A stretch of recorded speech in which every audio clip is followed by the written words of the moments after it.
ಆತ್ಮೀಯ ಕಲಿಕಾರ್ಥಿಗಳೇ, ಜ್ಞಾನಾಕಾಂಕ್ಷಿಗಳೇ, ಸ್ಪರ್ಧಾಕಾಂಕ್ಷಿಗಳೇ, ನಿಮ್ಮೊಂದಿಗೆ ನಾನಿಂದು ಹಂಚಿಕೊಳ್ಳಲು ತಂದಿರುವಂಥ ವಿಷಯವಸ್ತು ವಾಯುಗೋಳದ ರಚನೆ. ಇದು ಭೂಗೋಳಶಾಸ್ತ್ರ. ಈಗಾಗಲೇ ತಿಳಿಸಿದಂತೆ ವಾಯುಗೋಳದ ವಿಸ್ತರಣೆ ಭೂಮಟ್ಟದಿಂದ ಸುಮಾರು 1600 ಕಿಲೋಮೀಟರ್ಗಳು. ಭೂಮಟ್ಟದಲ್ಲಿ ಇದು ಸಾಂದ್ರವಾಗಿರುತ್ತದೆ. ಇದು 5 ಸ್ತರಗಳನ್ನು ಹೊಂದಿದೆ: ಪರಿವರ್ತನಾ ಮಂಡಲ, ಸಮೋಷ್ಣ ಮಂಡಲ, ಮಧ್ಯಸ್ಥ ಮಂಡಲ, ಉಷ್ಣತಾ ಮಂಡಲ ಮತ್ತು ಬಾಹ್ಯ ಮಂಡಲ. ಪರಿವರ್ತನಾ ಮಂಡಲ ವಾಯುಗೋಳದ ಅತ್ಯಂತ ಕೆಳಸ್ತರ.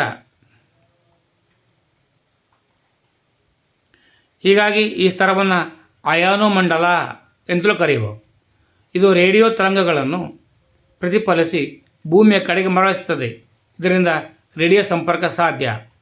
ಅರೋರಾ ಬೋರಿಯಾಲಿಸ್ ಮತ್ತು ಅರೋರಾ ಅಸ್ಟ್ರಾಲಿಸ್ಗಳಂಥ ಸುಂದರ ಸಂಗತಿಗಳು ಇಲ್ಲಿವೆ. ಇದರಿಂದ ಆಕಾಶದಲ್ಲಿ ಕಣ್ಣು ಕೋರೈಸುವಂಥ ಬೆಳಕು ಗೋಚರಿಸುತ್ತದೆ. ಬಾಹ್ಯಮಂಡಲವು ವಾಯುಗೋಳದ ಅತ್ಯಂತ ಎತ್ತರದ ಮೈದಾನ. ಅದು 400 ಕಿಲೋಮೀಟರ್ಗಳಿಗೂ ಹೆಚ್ಚು ಎತ್ತರದಲ್ಲಿದೆ. ಇಲ್ಲಿ ವಾಯು ವಿರಳ ಮತ್ತು ಉಷ್ಣಾಂಶ ಅತಿ ಹೆಚ್ಚು. ವಾಯುಗೋಳ ಕಾಯುವಿಕೆ ಪೃಥ್ವಿಯ ಮೇಲ್ಮೈಗೆ ತಲುಪುವ ಸೌರಜನ್ಯ ಶಾಖದ ಭಾಗಾಂಶವು ವಾಯುಗೋಳವನ್ನು ಸಂವಹನ, ಪ್ರಚಲನ ಮತ್ತು ವಿಕಿರಣ ಕ್ರಿಯೆಗಳ ಮುಖಾಂತರ ಕಾಯಿಸುತ್ತದೆ. ಸಂವಹನ ವಾಯುಗೋಳದ ಕೆಳಸ್ತರವು ಕಾಯ್ದ ಭೂಮೇಲ್ಮೈಗೆ ನೇರವಾಗಿ ಸಂಪರ್ಕಿಸುವುದರ ಮೂಲಕ ಕಾಯುತ್ತದೆ. ಪ್ರಚಲನ ಕಾಯ್ದ ವಾಯು ಪ್ರಚಲನ ಕ್ರಿಯೆಯ ಮೂಲಕ ಮೇಲೇರುವುದರಿಂದ ವಾಯುಗೋಳವು ಕಾಯುತ್ತದೆ. ಮೇಲೇರಿದ ಉಷ್ಣವಾಯುವಿನ ಖಾಲಿಯಾದ ಸ್ಥಳವನ್ನು ಶೀತವಾಯು ಆವರಿಸುತ್ತದೆ.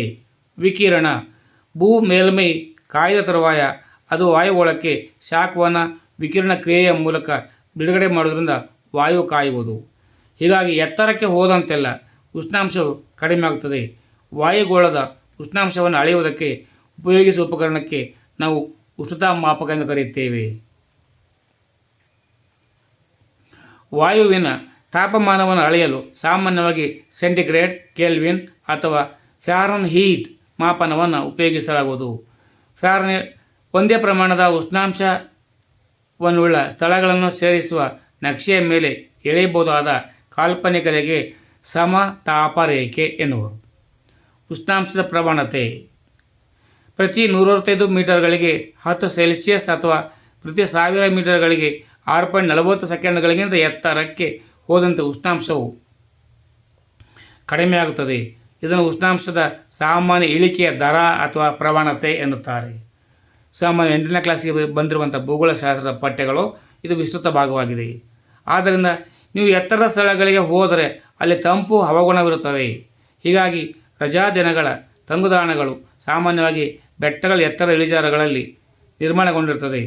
ಉಷ್ಣಾಂಶದ ವಿಪರ್ಯಾಯ ಕೆಲವು ವಿಶೇಷ ಸಂದರ್ಭ ಮತ್ತು ಸ್ಥಳಗಳಲ್ಲಿ ಎತ್ತರಕ್ಕೆ ಹೋದಂತೆ ಉಷ್ಣಾಂಶವು ಕಡಿಮೆಯಾಗುವುದಕ್ಕೆ ಬದಲಾಗಿ ಹೆಚ್ಚಾಗುವುದೇ ಉಷ್ಣಾಂಶದ ವಿಪರ್ಯಾಯ.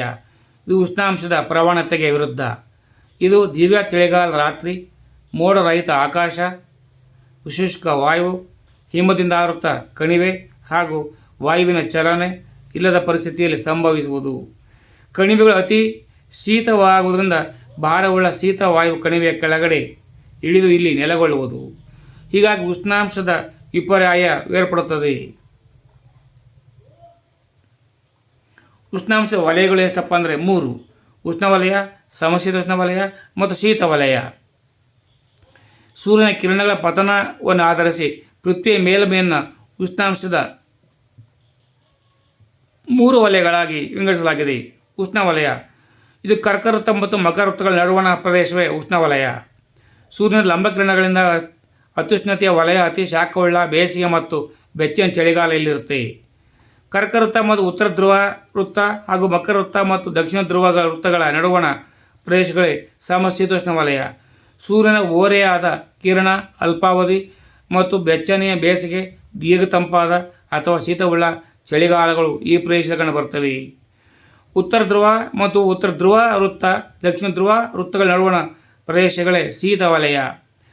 ಅತಿ ಓರೆಯಾದ ಸೂರ್ಯನ ಕಿರಣ ಮತ್ತು ಅತಿ ದೀರ್ಘವಾದ ಮತ್ತು ಶೀತವಾದ ಚಳಿಗಾಲಗಳು ಇಲ್ಲಿ ನೋಡುತ್ತೇವೆ.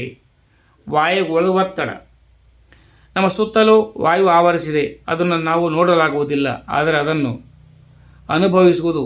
ವಾಯುವಿಗೆ ತೂಕವಿದೆ, ಅದು ಒತ್ತಡವನ್ನುಂಟು ಮಾಡುತ್ತದೆ. ಭೂ ಗುರುತ್ವಾಕರ್ಷಣೆಯ ವಾಯುಗೋಳವನ್ನು ಭೂಕೇಂದ್ರ ಕಡೆಗೆ ಸೆಳೆಯುತ್ತದೆ. ಇದನ್ನೇ ವಾಯುಗೋಳದ ಒತ್ತಡ ಎನ್ನುವರು. ವಾಯುಮಂಡಲದ ಒತ್ತಡವನ್ನು ವಾಯುಭಾರ ಮಾಪಕದ ಸಹಾಯದಿಂದ ಮಿಲಿಬಾರ್ಗಳಲ್ಲಿ ಅಳತೆ ಮಾಡಲಾಗುವುದು. ಒಂದೇ ಪ್ರಮಾಣದ ಒತ್ತಡವುಳ್ಳ ಸ್ಥಳಗಳನ್ನು ಸೇರಿಸುವಂತೆ ನಕ್ಷೆಗೆ ಏನು ಹೇಳ್ತೀವಪ್ಪ ಅಂದರೆ ಸಮಭಾರ ರೇಖೆ. ಒಂದು ಪ್ರದೇಶದ ಒತ್ತಡದ ಹಂಚಿಕೆಯನ್ನು ಸಮಭಾರಿಕೆಗಳೆಂದು ನಿರೂಪಿಸಬಹುದು. ಒತ್ತಡದ ಹಂಚಿಕೆ. ಉಪ ಉಷ್ಣವಲಯದ ಅಧಿಕ ಒತ್ತಡದ ಪಟ್ಟಿ ಮತ್ತು ಉಪಧ್ರುವೀಯ ಕಡಿಮೆ ಒತ್ತಡದ ಪಟ್ಟಿಗಳು ಪೃಥ್ವಿಯ ದೈನಂದಿನ ಚಲನೆಯಿಂದ ಆಗುವವು. ಮುಂದಿನ ವಿಷಯನ ಮುಂದಿನ ವಿಡಿಯೋಗಳಲ್ಲಿ ತರಲಿಕ್ಕೆ ಇಷ್ಟಪಡ್ತೇನೆ. ಯಾರೆಲ್ಲ ನನ್ನ ಚಾನಲನ್ನು ವಾಚ್ ಮಾಡ್ತಾ ಇದ್ದೀರೋ ದಯಮಾಡಿ ಸಬ್ಸ್ಕ್ರೈಬ್ ಮಾಡ್ಕೊಳ್ಳಿ. ಮನದನ್ನು ನಿಮ್ಮ ಬೆಂಬಲವನ್ನು ಸೂಚಿಸಿ, ನೀವು ಲೈಕ್ ಮಾಡಿ, ಬೇರೆಯವರಿಗೆ ಶೇರ್ ಮಾಡಿ. ಸರ್ವೇ ಜನೋ ಸುಖಿನೋ ಭವಂತು. ಜೈ ಹಿಂದ್, ಜೈ ಕರ್ನಾಟಕ, ಜೈ ಭಾರತ ಮಾತೆ, ಜೈ ಭುವನೇಶ್ವರಿ. ಸರ್ವರಿಗೂ ಶುಭವಾಗಲಿ.